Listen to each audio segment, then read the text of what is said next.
We have Dr. Chacko, franchising professional and consultant to many brands. He has worked with 1,700 franchising across various brands. He also holds a PhD in franchising management.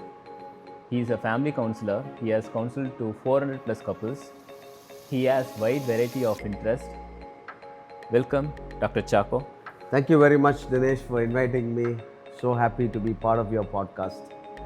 Whatever you do it with all your heart, as working for the Lord, not for human masters. Colossians 3:23.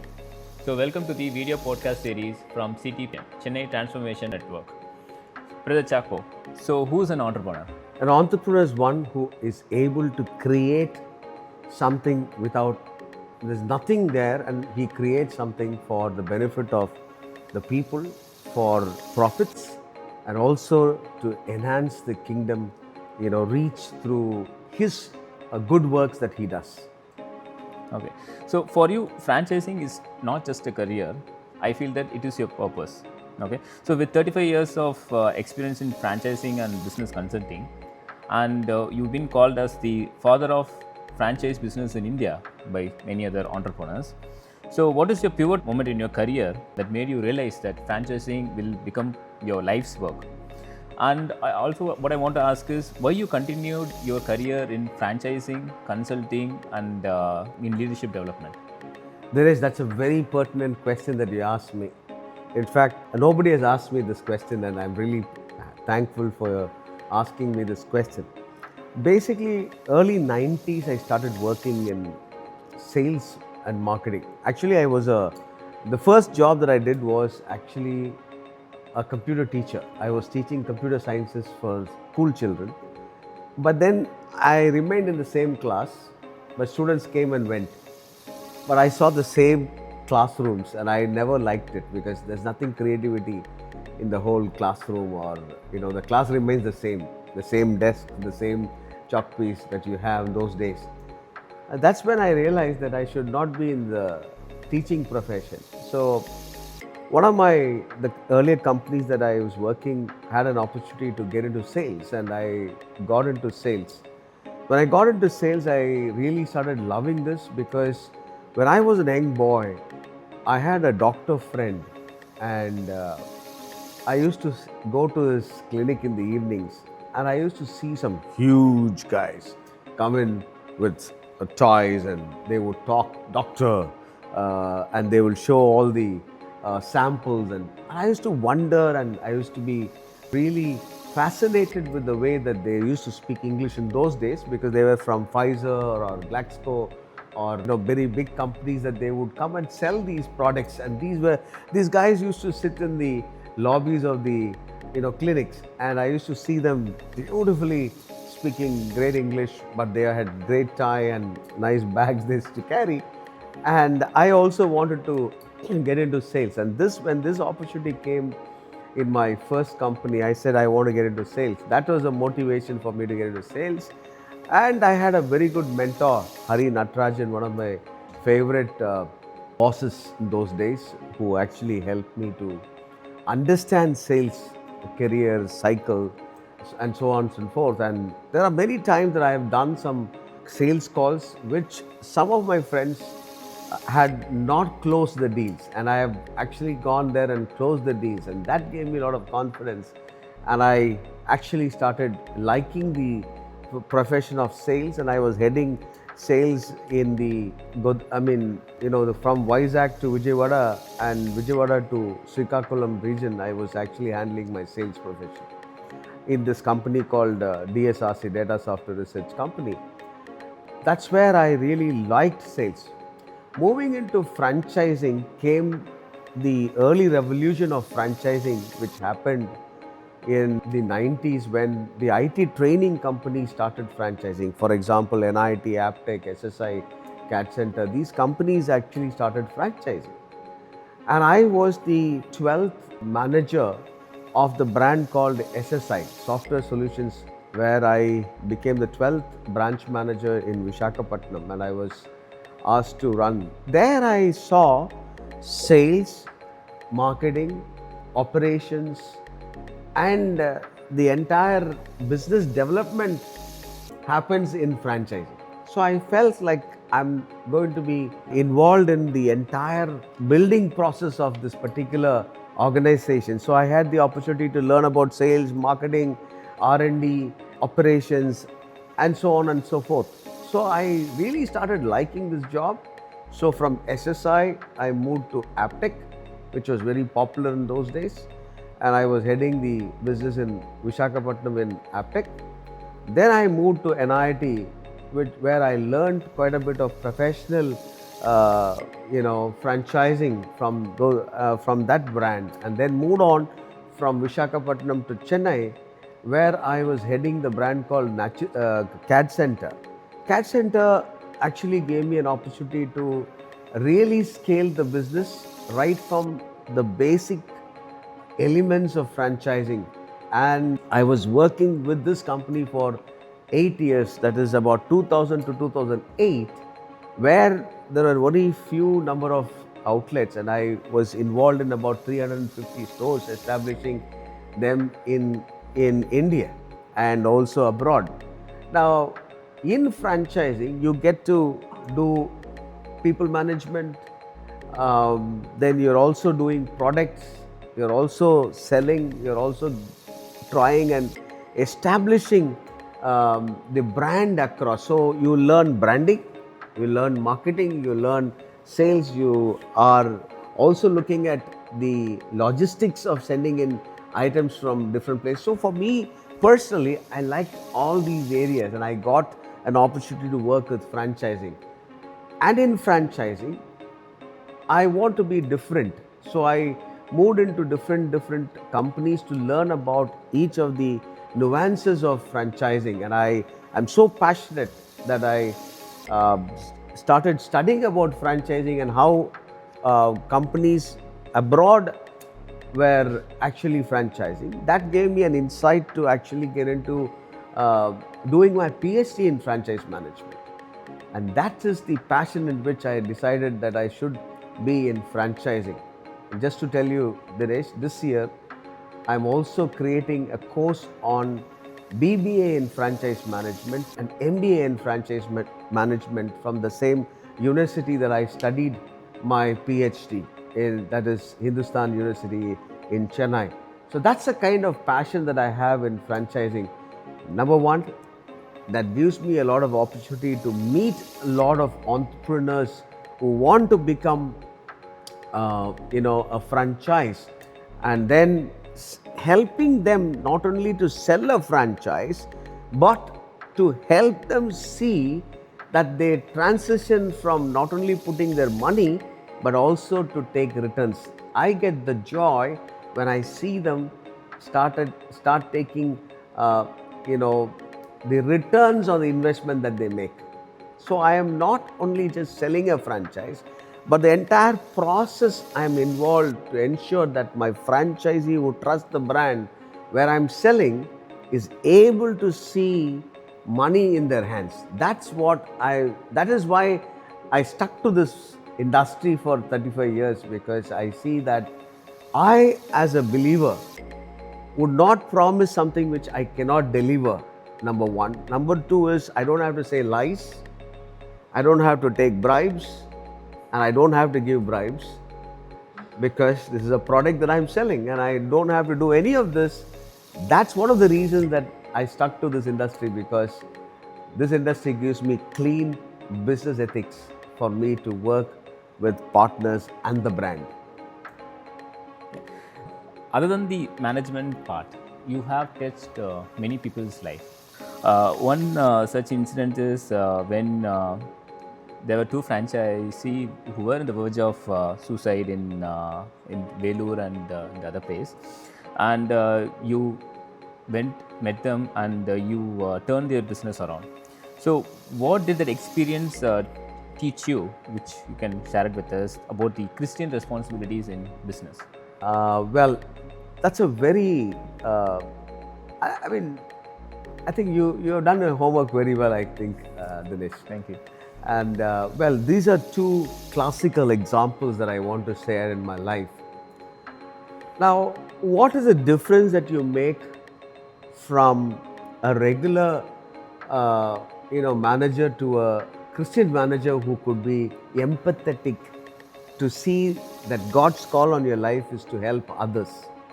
Now, I think that's exactly what I did in my early years of my Christian walk. I felt it's my responsibility to help that franchisee to come out of the pit that he's in. Because many brands, when they give their franchise, do not educate the franchisees, and they do not coach the franchisees to actually run their business. Now, in both the cases, it was too early for me to get inside because I saw their real pathetic situations of how nobody has supported them, therefore they have failed. This actually burdened me. To be precise, I used to actually travel to Vellore weekly once, those days, I mean, we were on scooter, so I would put my scooter in the railway station, go pick up a train in the morning, go to Vellore, meet my partner who probably, most of the time has not even opened the shop because he's depressed, because he doesn't know how the business is coming in. So he would open it whenever he wants. But then I had to sit with him and tell him the same thing I did with the Tirupati franchise, where I used to go all the way from Chennai to Tirupati. I took this as a personal commitment for me to see transformation happen in these two places, which will be a case study that I could always use in my professional life, and also to tell my management, look, if all our managers are trained in this fashion, they could be of great help to our franchising society, which is not the case in general, in general. Therefore, I took this as my onus, and I started working with these people who have invested their hard-earned money. And what if they fail? I know a franchisee told me, if you're not come at this moment, my wife and I was thinking of committing suicide. Now that really shook me, as you asked me, as you know, I can tell you very clearly, I went to the room and I knelt and prayed and said, Lord, how can I help this couple if they don't know about doing business? So the Lord gave me an idea where in a hotel room, you will not have any board. At that time, I asked them to pick up white sheets of paper, and I put sellotape on that and stuck on the wall. And I took them basics of business, and I taught them about sales and marketing. These are all people who have invested money in the franchising business, but they don't know how to run a franchising business.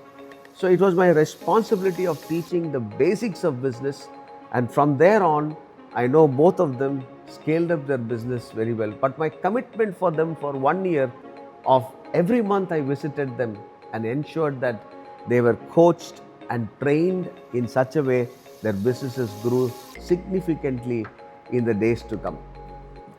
Not only to that couple and those entrepreneurs, so the life will be changed. The people in that business, people who are working there, employed there directly and indirectly as well. About the Gideon army, they will be having this clay pitcher they break so that the light comes out. Sometimes God breaks us so that the light within us comes out. Two incredible stories from your life, which is while you were in Green Trends, you had an unconventional idea and then it was rejected. And the next is from your in your younger days that you actually failed in your 12th standard. But the subject that you failed, you pursued as a degree. So please share us the learnings from these incredible stories. So the question that you asked me, I'll start with the failure. I failed in 12th, which was very personal, and I felt like the whole church was watching me, and it put me on a very low pedestal at the time. There's no pedestal at all, because and I felt like fully down, and most of the time people looked at people who failed as good for nothing, and uh, in fact, I could not go back to church because everybody would ask my mom, "What happened to your son? What is the score?" and so on and so forth. And I stayed away from church for some time, and then finally I felt like I'm nowhere. And but then my dad was a very strict officer, so he was very unhappy because that year I'd actually applied for CMC Vellore, and we were thinking, hoping to get a seat there. But since everything collapsed, I don't know what to do. And but deep inside me, I want to prove a point. Now I feel I was stupid because I don't have to prove a point to anybody. Probably I should have done something else. Uh, I feel, because I don't use the same math anymore because I'm more a management guy. But unfortunately, I took it up very seriously, and I went back to figure out my course. So I took BSc Mathematics. uh, you're failed in maths, but then you want to do BSc Mathematics. BSc Mathematics, it's not easy. But then my father said, do whatever you want. So I went back. I applied in MCC because of one paper that I had not cleared. They did not give me a. So finally I was hopeless, and I was sitting and looking at one day the Tamil paper, and I saw a college had asked for application for BSc Mathematics, and I was so thrilled. I just took the bus and landed up in that college, and I got a seat in BSc Mathematics because nobody would join that college probably. And Maths was one of the best subjects taught in that particular college. And I said, okay, let me join. And then I joined that college. And it was somehow the first year I cleared almost all the papers except for the first paper, which was a very tough paper in Maths. That was lingering there. And then finally, when I went into college, I became very more active than being very negatively oriented at that time because of the failure that I went. But the failure really taught me a lot of lessons that I will never be a failure. But the verse that actually really pulled me up is, you will be the head and not the tail. That was the verse that I clinged on at that time and said, Lord, if I have to be the head, make me the head, and I want to really go there. So a lot of prayer went during that time, and I had set 3 goals before I went to college. That's the key for my sustenance and my drive that I had. And also the Lord's, favor upon me. So I was actually the college chairman when the 3rd year came in. I became the college chairman. I had set another goal was to represent for my college at the RD parade, Republic Day parade. In 1990, I was selected for the RD parade, which is, with this height, nobody thought that I would reach there. But then that's God, because there were, I remember 2 telegrams which were sent to remove me from the RD parade. But I had favor there. I remember Major Devadas. He was a believer. I don't know how he came there. God put that man in there, and I was actually good in cross country. I used to do 6 kilometers flat in 21 minutes in those days. And my drill was amazing with my rifle drill. And I was also into, playing drums. And therefore, none could say that we have to remove this candidate. So it was a very important period, but I really went through the toughest time. I remember many nights I used to pray, Lord, this was one of my dreams, and I had set the goal before I went to college, because those failing in 12th really gave me that courage to fight this and say, I want to do it. And then the third one that I had was where I played for Tamil Nadu team in the Kho Nationals in Goa, 1990. Now, these are three important goals that I set in 1990 when goal setting was not the topic of discussion in those days. And today, when I look at it, I said, how could I do this? Because I feel that was God in me. Otherwise, I wouldn't know this word called goal setting in those days. But then that was a defining moment, and I finished my BSc Mathematics. So that's one side of the story. The other side that you had asked me is a defining moment when I was working in Green Trends. I was actually heading the educational vertical of franchising, right? And that franchising sales was very different because the targets were different, the reach was different, and people used to come and take the franchise there. But when I moved from education to retail, it was not that easy actually, because you need to have a different mindset for selling a retail, franchising. But first 6 months was little tough for me. The brand was very popular, but unfortunately the brand did not reach many people, and I didn't know how to take this forward because the company was not very keen to reveal that it was Kevin Care's brand. So I had a lot of restrictions in which I had to actually sell the franchise. I was passing by Koturpuram, and I was in the car, I was crying out loud, Lord, give me an idea where I can make this entire beautiful concept actually go to people, masses, where they would take this brand called Green Trends. So I rushed to the office with the idea, because I even today when I go to past that area, I will just look at the right side and I say, thank you, God, for giving me that aha moment, which I grabbed. And the Lord told me, go to the office, do this immediately. That was a defining moment. I'm not going to tell that now. But that defining moment was, I went to the office, I went to my boss's cabin, and I said, I want to do this. It was just 50 paisa. Now, a brand like a huge brand would not do 50 paisa games, right, in marketing. I said, no, this is not possible because it will demean the brand. I was so disappointed. I was so excited to go in telling that this we have to do right now so that our brand will get popular.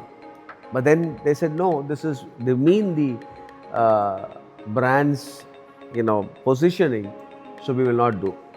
Day one over, I came back. I was coming back in the same route, and I was looking at the same park, and I was feeling sad. Second day I went, same place, again you're asked to turn to that park.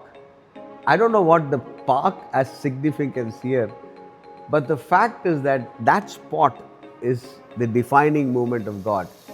And I went there, and I went second time to talk to my boss and said, boss, I am convinced. Will you help me to do this? He said, no. But the third day, I am passing by that side, and I felt like I have to do this. If I have to survive in that company, and I want to make this brand more popular than what it is at this point of time, I need to take a call, even if I am sacked. So sometimes in leadership, you got to take the conviction level. Sometimes it's God movement for me. That's where God comes into picture, because we people call it instinct, or the sixth sense or the seventh sense they call. But then for me it is God movement. And I go back on the third day and I said, I'm going to take the risk, because I was general manager franchising at that time. I'm number 2 in the company, and I have my own portfolio. A risk I need to take. So I went straight and I called the IT guy and said, I want you to do this. He asked me, sir, if you do this, what will happen? Your higher up will start firing you. I said, no, I want you to do a sample to a particular region and see how it works.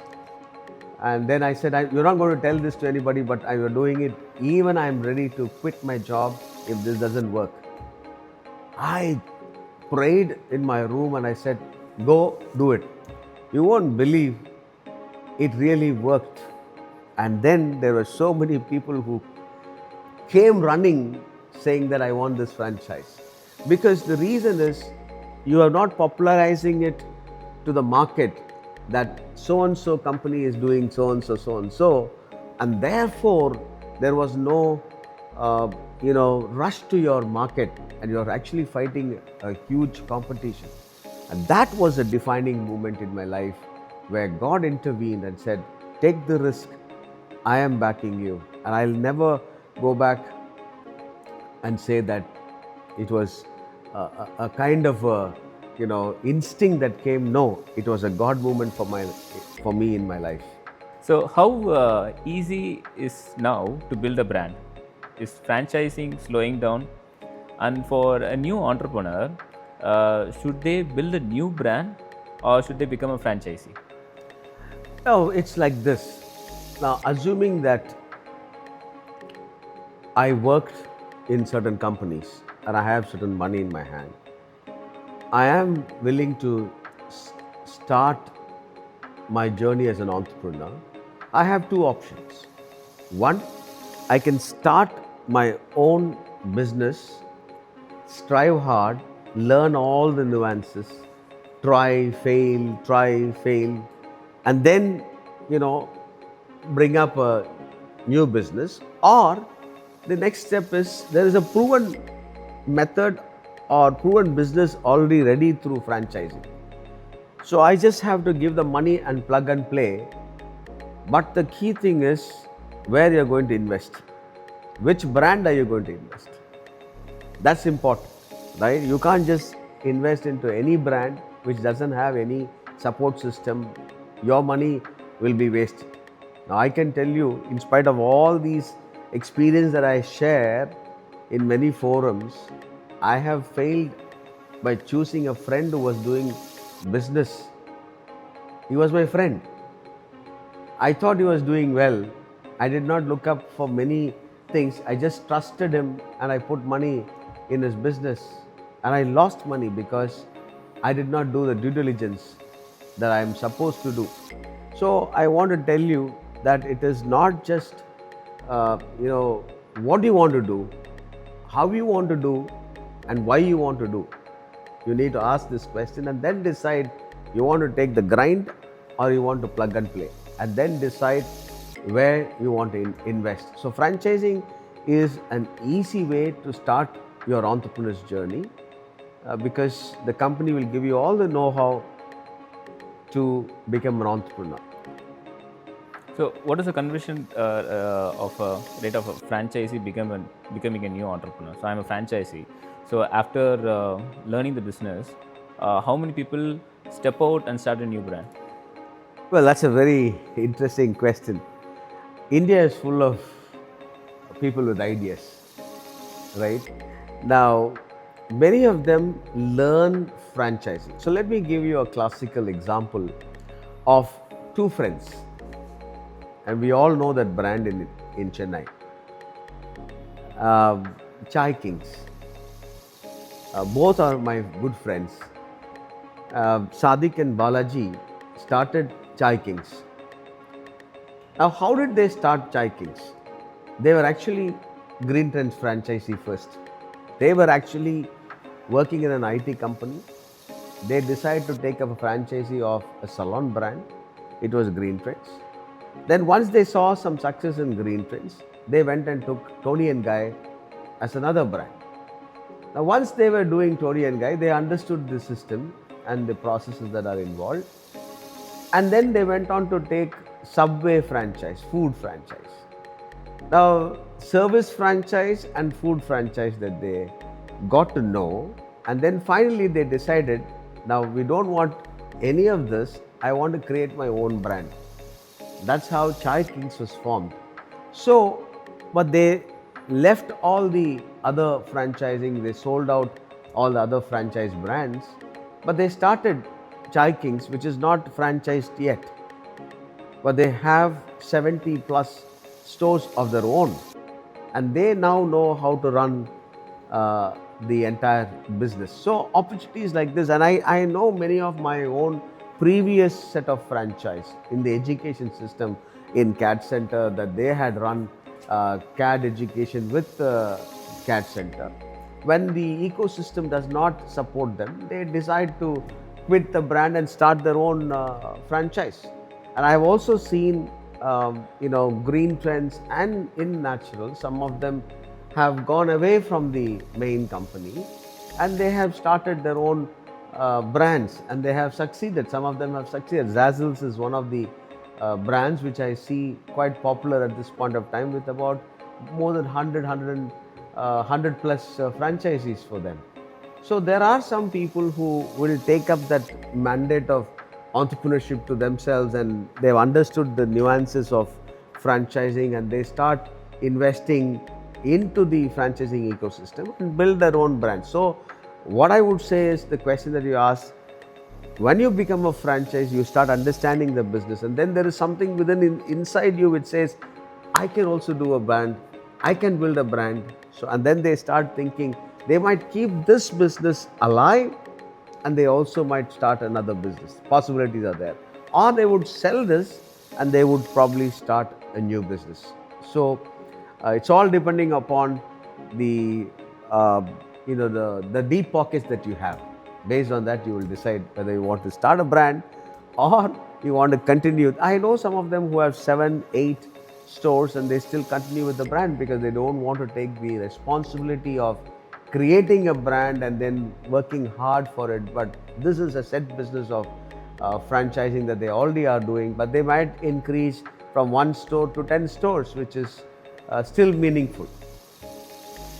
So consider a person with deep pockets who has enough money with them. So which franchise industry type has a larger scope in the future? So which type they should choose? Now, Food, saloon, beauty, cosmetics. see, anything, we call this, thing called roti, kapada, makan. These are the 3 areas that would actually sell very effectively. But of course, today there is a lot of other, areas, segments that are opening up. For example, fitness is one beautiful industry. Wellness is one other. Hospitals have become very popular. Ayurveda segment is growing. Health segment is growing. So there is huge diversification that has happened at this point of time. And it's no more. When I started off early 90s, we saw that education was doing very well. Then came kids education, which is very popular. Suddenly 10 years, you'll find this kids, the early preschool was very popular. Kidsy, and other brands that came very popular. Then came suddenly a spurge for another 10, 20 years is the salon industry, which really, then came the tea industry, right? Where you find everybody starting tea shops. Now, most of them don't make money. The reality is that most of the tea shops don't make money. Any business which you put anything about 30 lakhs of investment, you are committed to work. If it is 3 lakhs and 2 lakhs, today, if you lose 3 lakhs and 2 lakhs, you are not very worried about it. But if you put about a significant amount of 30 lakhs above or 50 lakhs, you are very worried about paying the EMI, and so you will really concentrate on the business. So therefore, there's a huge segment opening up today with, the AI invention. You will have so many other parameters. Sports is another beautiful area. IPL has opened up great opportunities. Now you will find even small clubs are opening up their franchising system. Look at the variety of sports. Cricket, football, badminton, Kho is franchised. Can you imagine? A game which was not even considered as a big game today has become, they have started franchising Kho as a business. Kabaddi is franchised. So look at the wide range of opportunities that are there. Sports equipment, sports fitness, equipments, food. I mean, this is something which I want to tell you.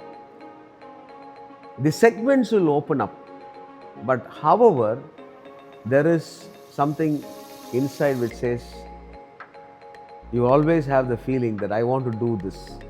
What is that which you want to do? For example, I love sports, and if I do something with sports, I will stay put in that.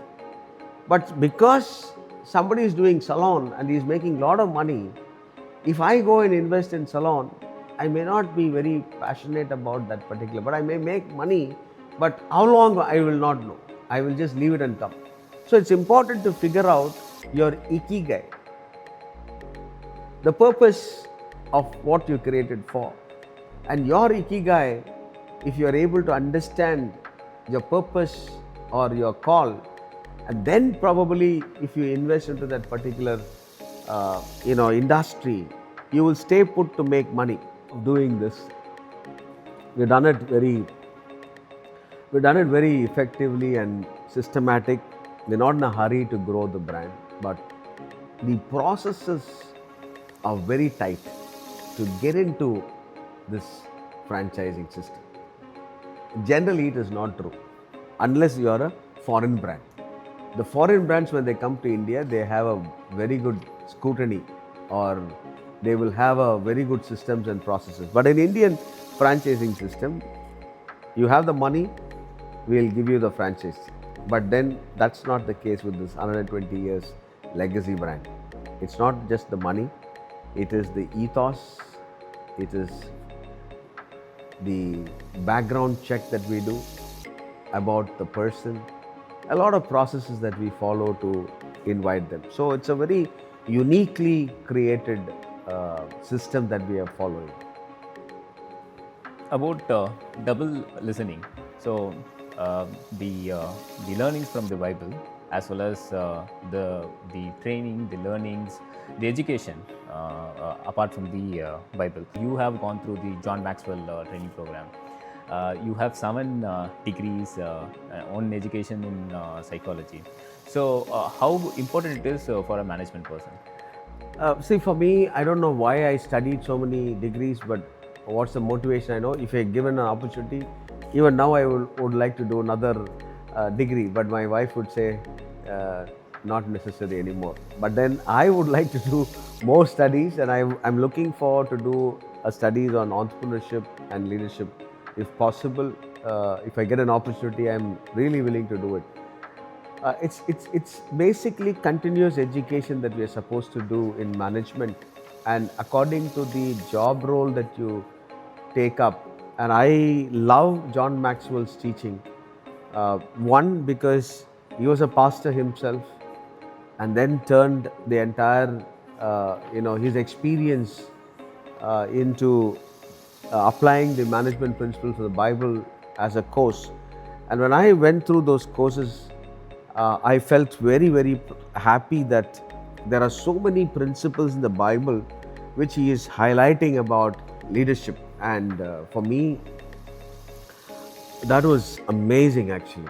So what I did was, whatever I learned in John Maxwell's training program, I tried and implemented along with my boys, and I saw some fantastic results that came out of those leadership training programs that I attended.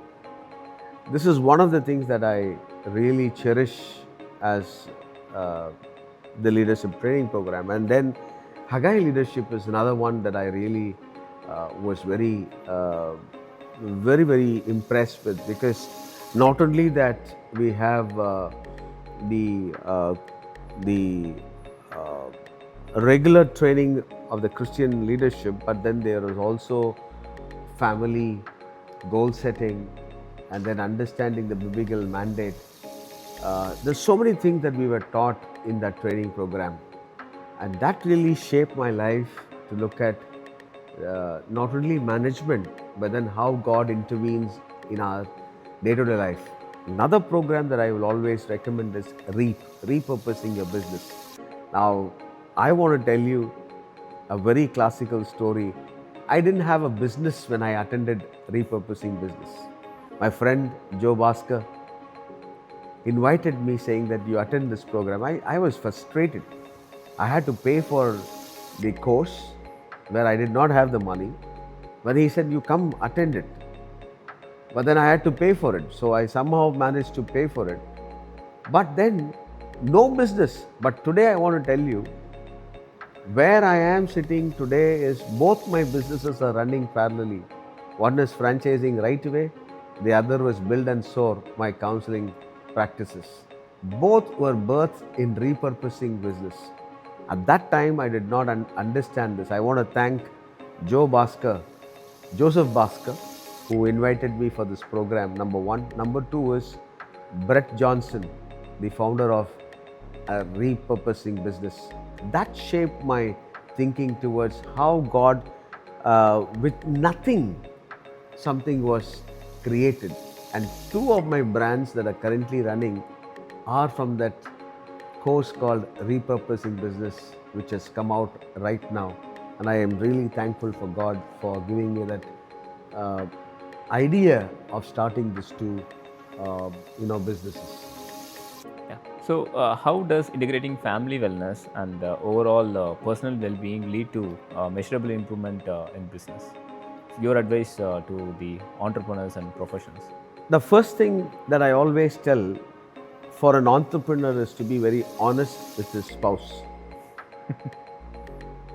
Where does this whole concept of, my wife should not do what I am doing?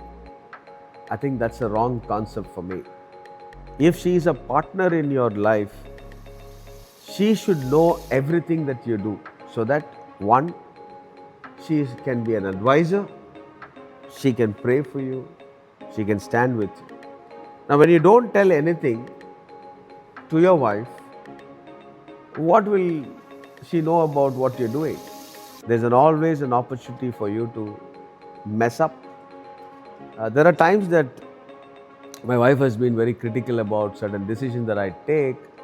There are times that she has encouraged me, saying that go forward. And there's a partnership together doing God's will and business together. Now, this is my take, so that you have harmony at home. At the same time, you're also very clear about your communication to your wife, saying that this is why I'm doing this. Therefore, I need to be allowed to do this. If something happens, we will take the risk. So there, two of you are together, rather than saying that you did it, I will not support you. So there's cohesiveness in the whole decision-making process, which gives you joy and happiness to make sure that your family and your business are all intertwined. And why are you doing what you're doing? Is for the family. Now, if the family is not involved and you're only running it, the whole weight is on you. It's not divided. But that's not what God said.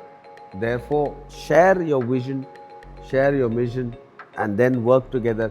In fact, I speak to family business owners, and there are so many family business owners who come to me for advice. And I tell them this, that even though your calling is entrepreneurship, but you need to keep abreast of what's happening in your business to your family, so that they are aware, so that together you could pray and succeed in the whole venture that you're creating. Instead of, this is my business, you don't get involved, I don't have to tell you anything, I am the head, just shut up and sit down. No. We work together in all the things, whether it is ministry, it is church, or at business. So, in our business world, the success are measured with the corporate achievements, and the family life is ignored. So, how often or at what stage should we have family counseling? How often? That's a very interesting question. Generally people come to me when they are stuck. So some decisions has to be taken. So people come to me for consulting to see whether they are in the right track.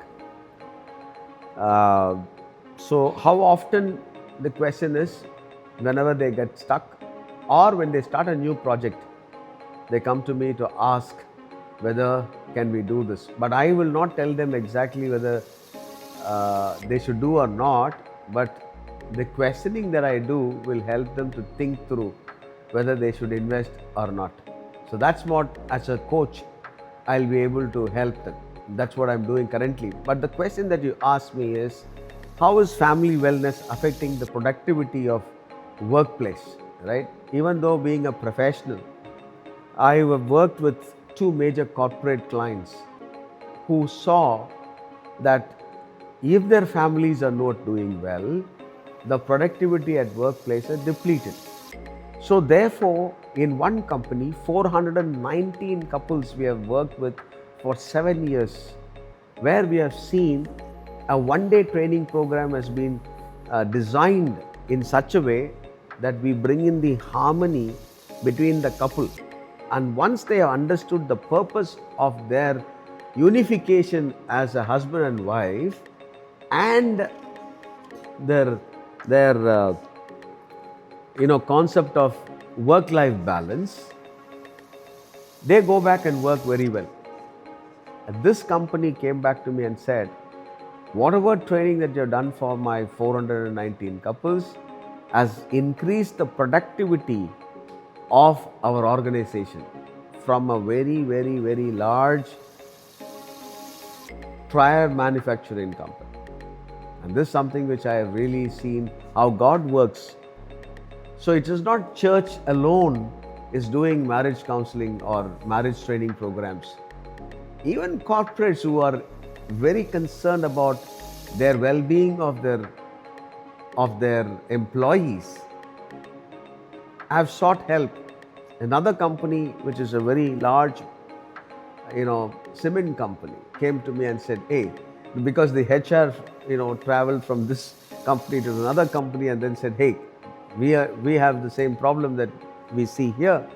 Could you come and help us out? And my wife and I were able to do about 60 couples in that particular organization. We have seen some transformation. Many lives are transformed. Many marriages have been transformed. Many people who wanted to commit suicide because they were not able to manage their family have been resurrected in the sense like they have decided not to commit suicide. Many people who are not able to save money have started saving money and looking at investments. So we do a holistic program in corporates where we help them to actually look at life in a very meaningful way with a vision mission statement for the family. And that has really helped to have a good good family life, which helps them to actually look at productivity at workplace. And organizations invest into such programs where we have seen real transformations happen. And that's something which I'm very passionate, where my wife and I are involved in doing this for organization. Recently, a company has appointed me as a very interesting topic, which is happiness officer. And I was thinking, I'm a sales guy and I'm a franchising guy, but then this particular owners of this company had actually done a podcast like how Dinesh you're doing right now, and they had actually seen something within me which they wanted to have it in their own company. 40 leaders I met, and I gave them half an hour to just listen. That's all I did. The entire organization stress level came down significantly, and the productivity of the organization has already started scaling up. And we are just working on doing a family wellness program for the entire organization for married couple, and also a premarital session for people who are not yet married, so that when they make the decision, they would make the right decision. And this organization is about 200 people strong at this point of time, and we're making it mandatory for them to attend this particular program.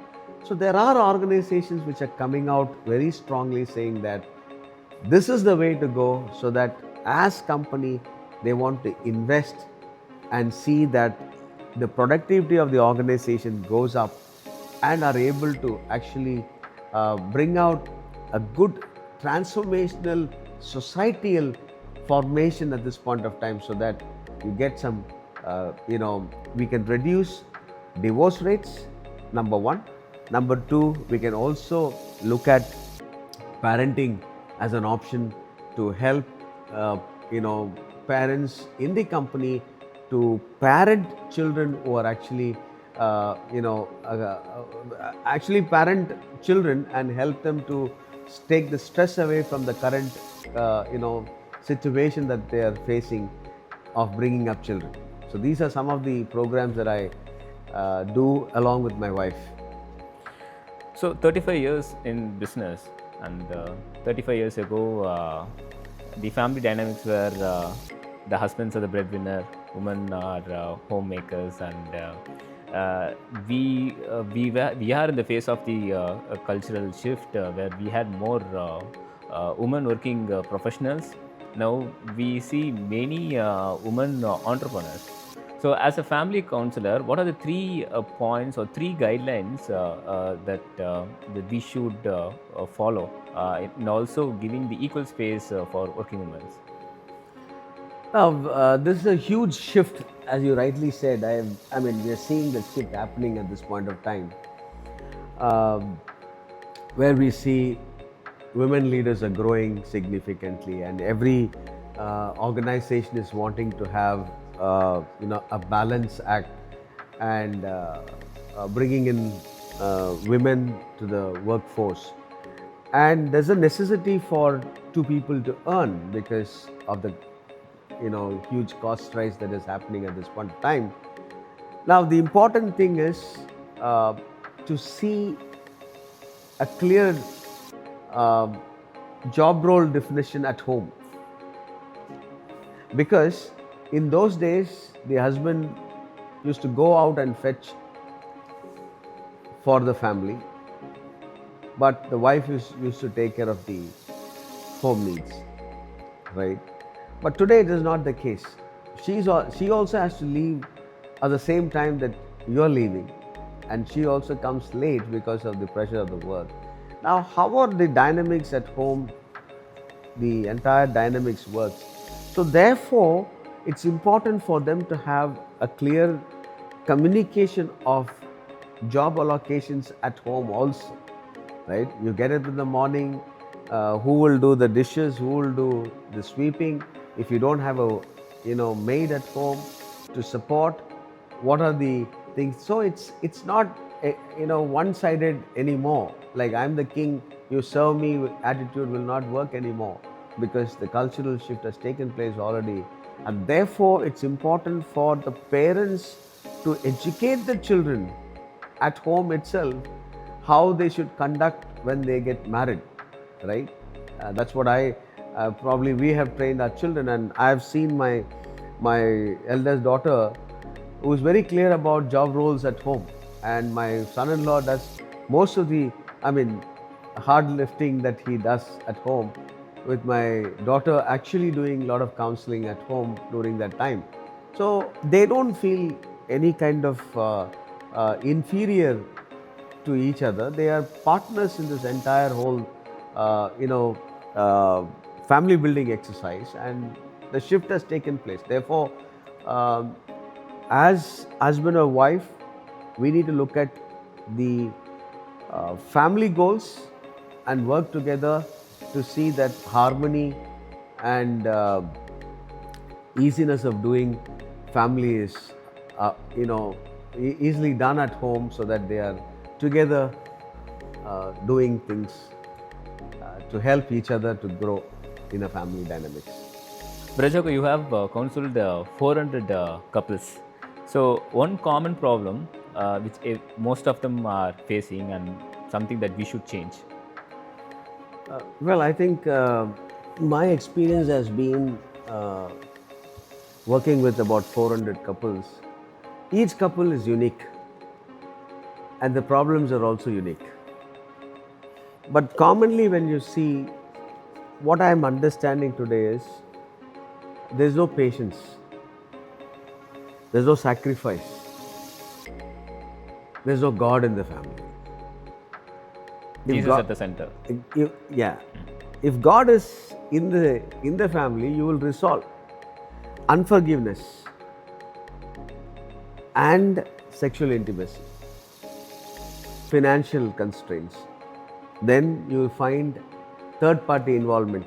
That means parents of the girl or parents of the boy coming in between, and these are the major problems that I'm seeing. But then mostly what I'm saying is they don't do premarital counseling before they get married, so they don't know exactly what to do when they get into a relationship and they're building. Education is not there. If somebody has educated them, like we try to go to school from LKG or pre KG and then go up to engineering to get a degree, but when you are getting married, you're only thinking of how your father and mother lived or your uncle and auntie have lived, but there's no formal education for marriage. But for all other courses, for all other walks of life, right? You have something or the other as a training method. So I think every young person who's getting married should go to a pre-marriage course, and from there on, they would know exactly what to do in life, and that would probably help. Is my suggestion, but then nobody wants to spend that time because they have decided to get married. Now they'll come at the last moment, last week. Can you do one session for my son, one session for my daughter? That's not what counseling is all about. If you have decided to get married, from the time you have, in fact, you should have actually done your premarital before even you actually get engaged, because during the premarital counseling you would come to know about the person, and then if there is a lot of things that are uh, revealed at that time and you feel uncomfortable, you can always call it off. But then after getting married, there is no choice for you to get out of this marriage. That's what the Bible says. So therefore, this is a very crucial decision that you're taking, and therefore you need to spend adequate time in spending time with understanding the person and the Word of God, and make sure that every decision that you're taking should be based on exchange of ideas and thoughts. Many people come to me and say, I never thought that he would be like this. And some of the guys will come and say, I never thought she was like this. But then now we discover so many new things. And I have cases where they have lived for just 2 days, 3 days, and finally they want to separate because of past relationships that they had, or maybe some new photographs that has come out of the past relationships, and therefore the current relationship is actually strained. And there are so many humpty number of reasons, but then to avoid all these things, it is better to talk very straight in the beginning and set up a vision mission statement for a family which will help to save the marriage and actually reduce divorces. So therefore it's very important to the church, as well as many counselors are available today, and you could actually go and seek help from any one of them. So people are actually getting married to live their life together. The Bible says two persons become one body. But now people are asking for me time. So we are married, but I should have a personal time. This is something that I do personally.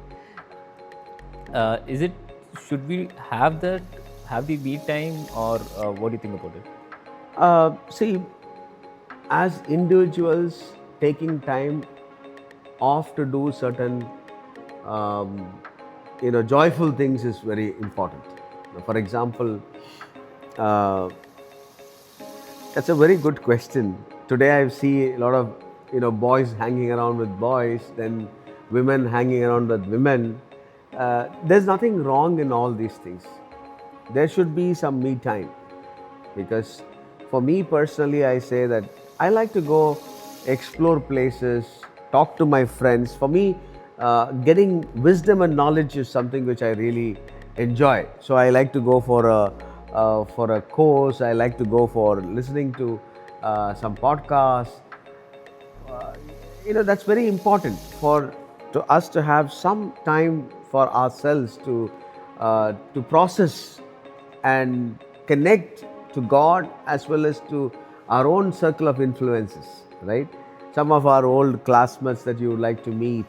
Now, once you get married, all your friends are gone away, right?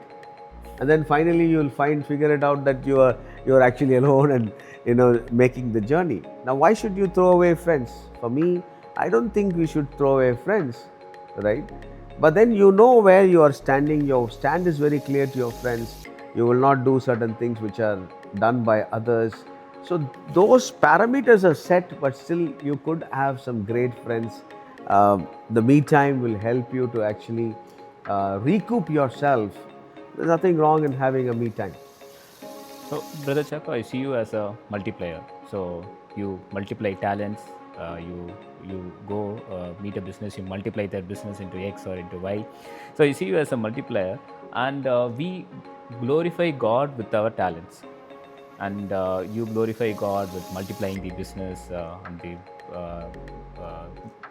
guiding the entrepreneurs on the leadership level. So, but there is a myth that Christians are seen as that they should bring religious belief through power. They should start in a workplace. They should start prayer meetings. They should do choir rehearsal. Or this is how the world sees us, and or what do you believe? Do we have to bring in excellence and wisdom in the workplace? So, what is your take on that? The first thing that, as you said, I'm a multiplier. That's my talent. So you give me anything that others cannot see, I can see.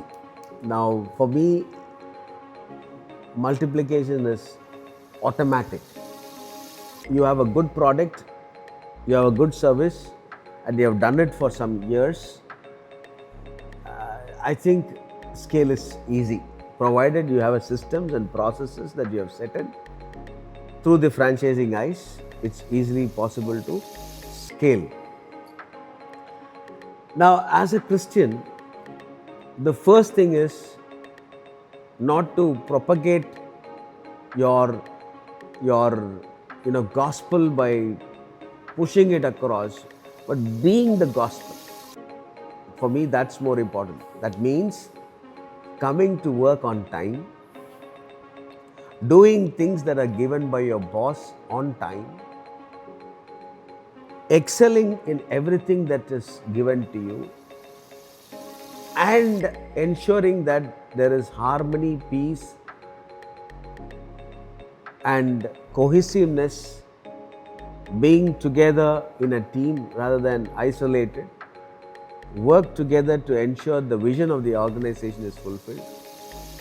Not to have your own agenda, rather buy into what the organization wants you to do and be the topmost or give the best that is possible. If you don't have skills, acquire skills, work on, learn, invest time, research, do a lot of stuff to get there at a place where God has placed you, so that people would come to you and seek your advice and seek your knowledge, so that you are recognized as a person that God has chosen you in that industry. So, about punctuality and commitment. So, you are sick, but still you committed for this day and time, and you are here. Thanks for that. And on punctuality, he was here 5 minutes earlier the time we are supposed to start. You travel from the south of Chennai to north of Chennai. Thanks for being on time, and thanks for time with us and sharing your personal testimony, your biblical values, and management principles. Thank you, Brother Chacko. Thank you very much.